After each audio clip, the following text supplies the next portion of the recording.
अस्सलाम वालेकुम जी, उम्मीद है आप तमाम लोग खैरियत से होंगे। मेरा नाम मोहम्मद उमर खान है और आप देख रहे हैं लर्न अप पाकिस्तान। इस चैनल पर गुफ्तगू करते हैं पाकिस्तान में अनाउंस होने वाली लेटेस्ट जॉब्स और उनकी प्रिपरेशन के हवाले से। तो अगर आप नई कैंडिडेट हैं, इस चैनल पर पहली बार तशरीफ लाएँ तो इस चैनल को ज़रूर सब्सक्राइब करें ताकि इस तरह की मजीद अपडेटेड वीडियोज़ हम आप तमाम कैंडिडेट्स की खिदमत में बर वक्त पेश कर सकें। आज की इस लेक्चर में हम डिस्कस करने वाले हैं पंजाब पब्लिक सर्विस कमीशन की साल 2024 की दूसरी एडवर्टाइजमेंट के बारे में, जिसमें लेबर ऑफिसर की और लेबर जो है वो इंस्पेक्टर की वैकेंसीज अनाउंस की गई हैं। इन वैकेंसीज के बारे में रिसेंटली मैंने वीडियो बना के आप तमाम लोगों को अपडेट किया था। आज के इस लेक्चर में हम देखेंगे कि वो तमाम कैंडिडेट्स जो कि एलिजिबिलिटी क्राइटेरिया को फुलफिल करते हैं और अप्लाई करना चाह रहे हैं लेबर ऑफिसर या लेबर इंस्पेक्टर की वैकेंसीज के लिए, तो किस तरीके से जो है ना वो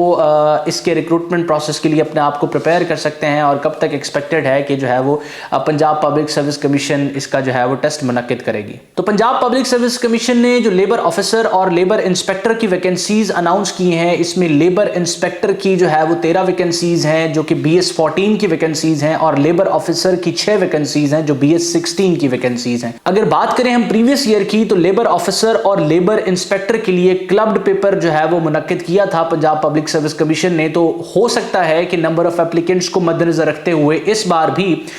BS 16 और BS जो है वो 14 की इन वैकेंसीज के लिए क्लब्ड पेपर जो है वो मुनक्किद करवाया जाए, क्योंकि इन दोनों वैकेंसीज के लिए अप्लाई करने के लिए आपका ग्रेजुएट होना जरूरी है और इसके साथ साथ इनका जो सिलेबस है वो सेम है। सबसे पहले हम सिलेबस के बारे में डिस्कस करते हैं, उसके बाद मैं आपके साथ शेयर करूंगा वो तमाम लोग जो इंटरेस्टेड हैं, विलिंग हैं जो है वो इस जॉब में अप्लाई करने के लिए, वो किस तरीके से अपने आप को प्रिपेयर कर सकते हैं और यहाँ कंपटीशन जो है वो कितना होने वाला है। अगर बात की जाए सिलेबस की, तो जिस तरह मैंने तस्करा किया कि लेबर ऑफिसर और लेबर इंस्पेक्टर के लिए सिलेबस जो है वो सेम है और ये वन पेपर का सिलेबस है जो कि अमूमन मुख्तलिफ जो वैकेंसीज आती हैं उनके लिए सेम होता है। इसमें आपको 90 जो है वो मिनट्स दिए जाएंगे, जिसमें आपने 100 MCQs को सॉल्व करना होगा। 0.25 की नेगेटिव मार्किंग होगी और इसमें जो सब्जेक्ट्स इंक्लूडेड हैं वो वन पेपर के हैं, जिस तरह मैंने बताया, जिसमें जनरल नॉलेज इंक्लूडेड है, जिसमें पाकिस्तान स्टडीज़ इंक्लूडेड है, जिसमें इस्लामिक स्टडीज़ इंक्लूडेड है, इसके बाद अंग्रेजी का सब्जेक्ट इंक्लूडेड है, उर्दू है, बेसिक मैथमेटिक्स है, करंट अफेयर्स है, इसके अलावा आपका कंप्यूटर से क्वेश्चंस होंगे, इसके अलावा एवरीडे साइंस का सब्जेक्ट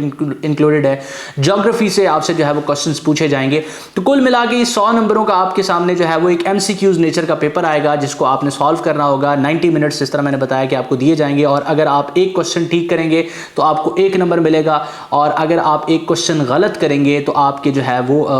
1 नंबर क्वेश्चन गलत होने की वजह से तो कटेगा ही कटेगा, लेकिन इसके साथ साथ आपके 0.25 जो है वो नेगेटिव मार्किंग के तौर पे कट जाएंगे। यानी कि अगर आप 4 सवाल गलत करेंगे तो आपके 5 नंबर डिडक्ट हो जाएंगे। तो रिकमेंडेशन मेरी तरफ से तो सबसे पहले यही है कि जब भी आप जो है वो किसी भी वन पेपर एग्जाम में अपेयर होते हैं, अगर आपके सामने ऐसा क्वेश्चन आता है जिसके बारे में आपने नहीं पढ़ा, आपको इन्फॉर्मेशन नहीं है, आप उस टॉपिक, उस डोमेन या फिर जिस पार्ट से वो क्वेश्चन आ रहा है उसके बारे में वाकिफ नहीं है,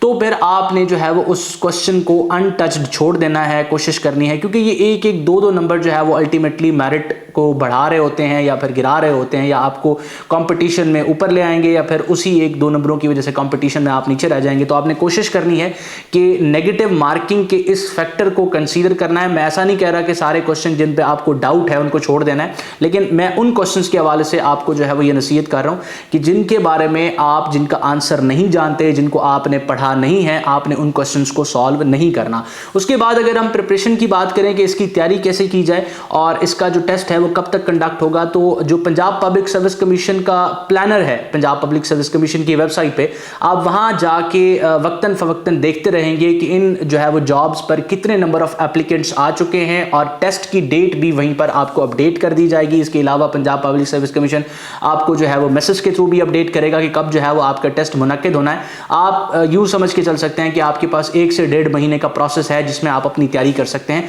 अब वो तमाम लोग जो वन पेपर एग्जाम में पहले अपेयर हो चुके हैं, वन पेपर एग्जाम को प्रिपेयर करते रहे हैं, उनके लिए तो ज़्यादा मुश्किल नहीं होने वाला। वो तमाम चीज़ों से वाकिफ़ हैं कि किस तरीके से प्रिपेयर करना है। मैंने इस यूट्यूब चैनल पर काफ़ी वीडियोज़ बनाई हैं जिसमें मैंने आपको बताया है कि किस तरीके से आप अपनी स्टडीज़ को वन पेपर के लिए स्टार्ट करेंगे, कैसे जो है वो इसकी प्रिपरेशन आप करेंगे, कौन सी रिसोर्सेज पे आप रिलाई करेंगे। डिस्क्रिप्शन में उन वीडियोज़ का लिंक भी मौजूद है, आप उनको भी देखेंगे और अपनी प्रिपरेशन जो है वो उन वीडियोज़ के थ्रू भी आप स्टार्ट करेंगे। इसके अलावा कोशिश करनी है आपने कि इस रिमेनिंग टाइम में आप सिलेक्टिव स्टडी करें, आप जो है वो इंटरनेट को यूज़ करें और लेबर ऑफिसर और लेबर इंस्पेक्टर के हवाले से जो पास्ट पेपर्स आपको मिलते हैं आप उनको सर्च आउट करें। मैं आपको सबसे पहले तो ये रिकमेंड करता हूं कि किसी किताब को रैंडमली नहीं लेना जिसमें बताया गया हो कि जी इसमें पास्ट पेपर मौजूद हैं और सारे के सारे फेक पास्ट पेपर आप पढ़ते रहें। आपने कोशिश करनी है कि आप फेसबुक को यूज़ करें। फेसबुक पे आपको अगर आप सर्च टैब में जाएंगे, आपने इस तरह के ग्रुप्स ज्वाइन किए हुए हैं, हमारे भी ग्रुप्स मौजूद हैं, डिस्क्रिप्शन में उनका लिंक आपको मिलेगा। वहां पे जो है ना आपको इस तरह के पेपर्स मिल जाएंगे जो कि क्वेश्चन पेपर्स की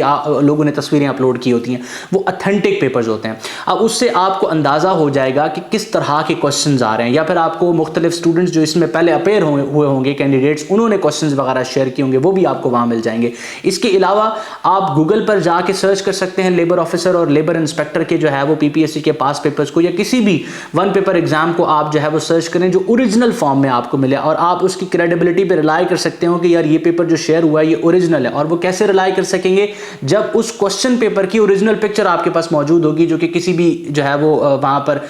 स्टूडेंट ने या किसी भी जो है वो डिपार्टमेंट के पर्सन ने वो अपलोड की होती है, वो पब्लिक हो जाते हैं। वैसे तो ये क्लोज बुक होते हैं, ये जो है वो स्टूडेंट्स के साथ इनका क्वेश्चन शेयर नहीं होता। इस वजह से आप फिर वो जो पेपर्स आपके सामने आएंगे, चाहे वो लेबर ऑफिसर और लेबर इंस्पेक्टर की वैकेंसी के हों या फिर किसी भी और वन पेपर की जो है ना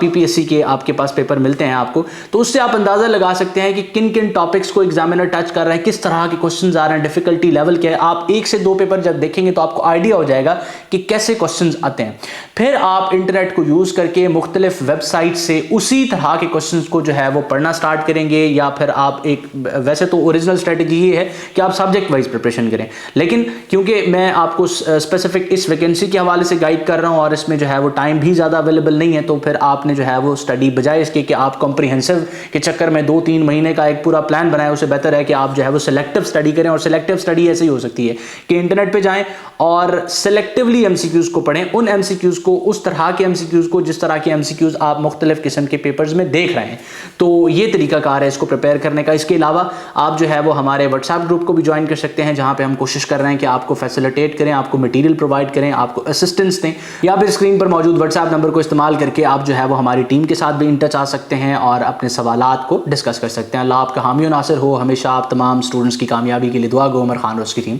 अल्लाह हाफ़िज़।